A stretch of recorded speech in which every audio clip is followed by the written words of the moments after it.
नमस्कार, मी Rajratna Jondhale. Top news मराठीमध्ये आपलं स्वागत. बीड जिल्ह्यातील जवळपास 10 मल्टीस्टेटनं गाशा गुंडाळलाय. त्यामुळे ठेवीदार आर्थिक अडचणीत सापडले आहेत. अशातच मल्टीस्टेटमध्ये अडकलेले पैसे मिळत नाहीत म्हणून एका 46 वर्षीय व्यक्तीने शाखेच्या दारातच गळफास घेऊन आत्महत्या केली आहे.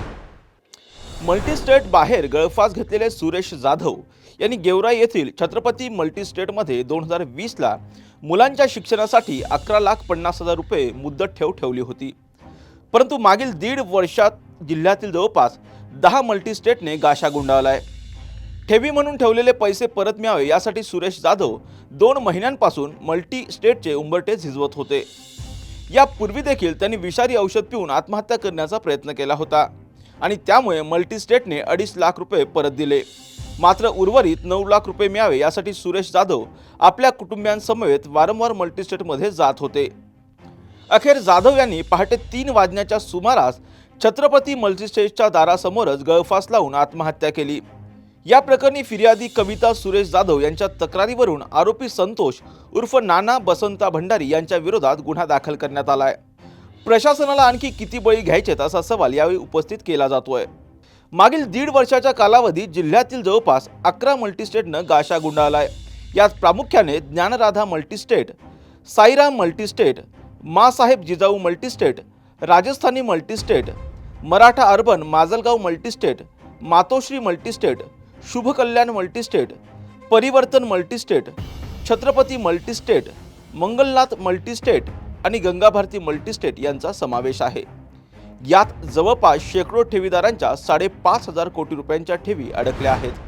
गावाकडील 3.5 एकर जमीन विकून छत्रपती मल्टीस्टेटमध्ये ठेव ठेवली होती मुलांच्या शिक्षणासाठी.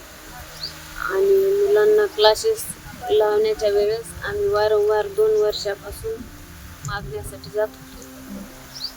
तर त्यांनी 15 दिवसाची 20 दिवसाची तारीख देऊन 2 वर्ष लावले. त्यांनी काय मुलांच्या शिक्षणासाठी पैसे दिलेच नाही. तर त्या त्रासाला कंटाळून माझ्या पतीने छत्रपती मल्टीस्टेट समोर गळफास लावून बँकेसमोर गळफास लावून आत्महत्या केली. याची सरकारने नोंद घ्यावी आणि आम्हाला न्याय द्यावा. जादा व्याजदराचं आमिष दाखवून या मल्टीस्टेटने ठेवीदारांना आकर्षित केलं होतं आणि त्यामुळे आपल्या आयुष्याची जमापुंजी कोणत्या ठिकाणी ठेवता याची खात्री नक्की करा. कारण आपल्या आयुष्याची कमाईचा मल्टीस्टेटमध्ये ठेवताना सुरेश जाधव यांनी खात्री केली असती तर कदाचित त्यांचा प्राण वाचला असता. अशाच महत्त्वपूर्ण बातम्यांसाठी पाहत राहा टॉप न्यूज मराठी. आपला महाराष्ट्र, आपली बातमी. विद्यादानाची उज्ज्वल परंपरा असलेलं विद्येच्या माहेरघरातील आदर्श विद्यापीठ टिळक महाराष्ट्र विद्यापीठ पुणे 2025-26 या शैक्षणिक वर्षासाठी प्रवेश सुरू. BSc AI and ML, BSc data science आणि MSc डेटा सायन्स. अत्याधुनिक सुविधा असलेले ISO 21001 मान्यता प्राप्त टिळक महाराष्ट्र विद्यापीठ पुणे. अधिक माहितीसाठी संपर्क 922300 2070 किंवा 922300 2071.